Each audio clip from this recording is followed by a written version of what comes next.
Hello বন্ধুরা, আজকে আমরা এসেছি রানীগঞ্জ রানীশ্বর মোড় থেকে বাঁ দিকে যে রাস্তা গেছে, এখানে একটা মাড়োয়ারি সংস্থাতে আমরা এসেছি। আর এখানে 10টা মেয়ের একসাথে বিয়ে দেয়। আর অফিস আছে। আর রানীগঞ্জে ফায়ার ব্রিগেডের সামনে অফিস আছে। এগুলো থেকে ফর্মালিটি কাগজপত্র সব রেডি করতে হয়। কিছু পয়সা লাগে, সামথিং 5 থেকে 6টার মধ্যে। আর বরযাত্র 25টা, ছেলেপক্ষে 25টা লাগে, মেয়ে পক্ষে 25টা। আর টোটাল এখানে 10টা বরযাত্রী, 10টা বিয়ে একসাথে হয়।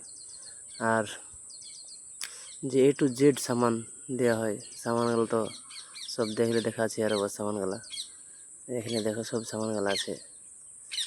এই খাট, পালং, গোদরেজ, আলমারি, টোটাল জিনিস দেওয়া হয়। শাড়ি, কাপড়, ঘড়ি, জুতো, চপ্পল, গোদরেজ ফদরেজ সব দেওয়া হয়েছে। কিছু পয়সা লাগে 5 থেকে 6 হাজার টাকা। আর 25, 50টা যেহেতু বুঝলে, মেয়ে পক্ষে ছেলে পক্ষে। আর এইটা আছে রানীগঞ্জ মাড়োয়ারি সংস্থা থেকে বিয়েগুলা দেওয়া হয়। আর 10টা বিয়ে একসাথে হয়। যেহেতু আমরা এসেছি আজকে আমাদের গ্রাম থেকে, এখানে এসে পড়েছি। তো কারো যদি না জানা থাকে মেয়ের পক্ষে, তো রানীগঞ্জ অফিসে যেয়ে যোগাযোগ করলে